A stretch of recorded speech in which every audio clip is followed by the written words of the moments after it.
The government, when they introduced the Legal Aid Sentencing and Punishment of Offenders Bill, originally when they first consulted on it, said we're going to ensure that legal aid is available for women who have experienced domestic violence. The reality on looking at the evidence they were going to require was that many women would not be able to access legal aid in spite of having some evidence of domestic violence. For women who have experienced domestic violence, in order to access legal aid, they will have to produce evidence, and the evidence criteria is quite limited. Sort of the first and most obvious would be if your ex-partner has a criminal conviction for a domestic violence offence.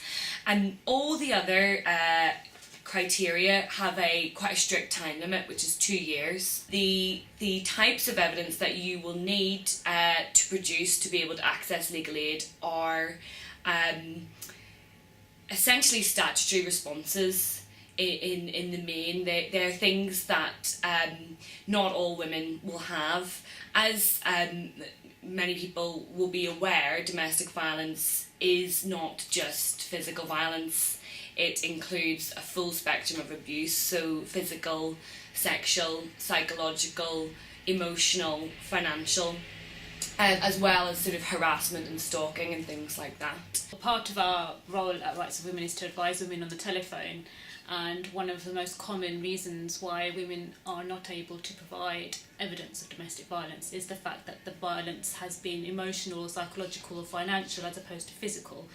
It's very difficult to provide evidence of physical or non-physical forms of violence. If you have a letter from a doctor, the letter from the doctor has to confirm that you have an injury consistent with domestic violence, and essentially that the doctor is sure that the injury is one which is consistent with domestic violence. Additionally, you can have evidence, for example, that you have access refuge support for 24 hours. Or if you have been referred to social services and they've decided that you're at risk of domestic violence. However, if, for example, you haven't been in refuge because you are able to go somewhere else that's safe, but you have been receiving support from an organisation such as Women's Aid, for regardless of how many months you've been receiving that support, that would not be evidence that would allow you to get legal aid, and would not be evidence to show that you'd experienced domestic violence. But you could have a record that you attended hospital for a particular injury. In addition to that, police call-outs. So you may have called the police 100 times, but there's been no charges brought. That's not something they will take into account.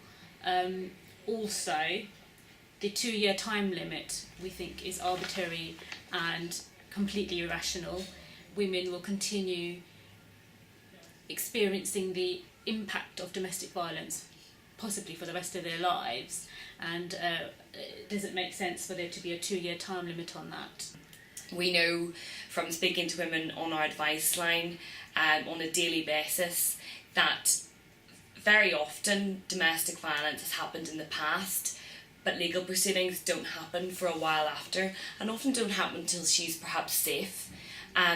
She's perhaps in a new relationship, can often be a trigger to, for example, an application for contact. A lot of women who call our advice line who have managed to leave the perpetrator have expressed feelings of continued abuse through the legal process. So they feel that the father of the children or their ex-partner or their husband is continuing to abuse them through the legal process because they can't contact them directly anymore to emotionally control them.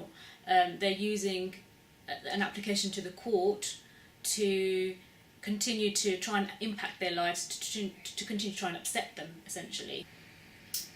I think that women not having legal advice, I think that to have legal advice is to have access to justice. To have legal representation is to have access to justice. Women are in a situation where they're more likely to be the primary carers of the children. They're more likely to work part-time. They're more likely to earn less money for those reasons, and the reasons we know that women earn less money for like when they work in the same jobs as men.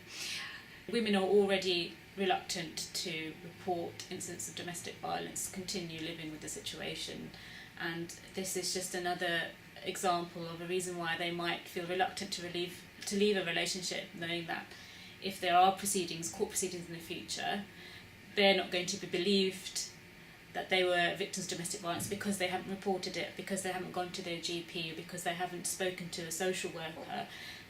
There's no point of them trying to leave this relationship because he'll get contact with the children, because he'll get the house, and I won't be able to prove that I'm a victim of domestic violence. So there's always that risk.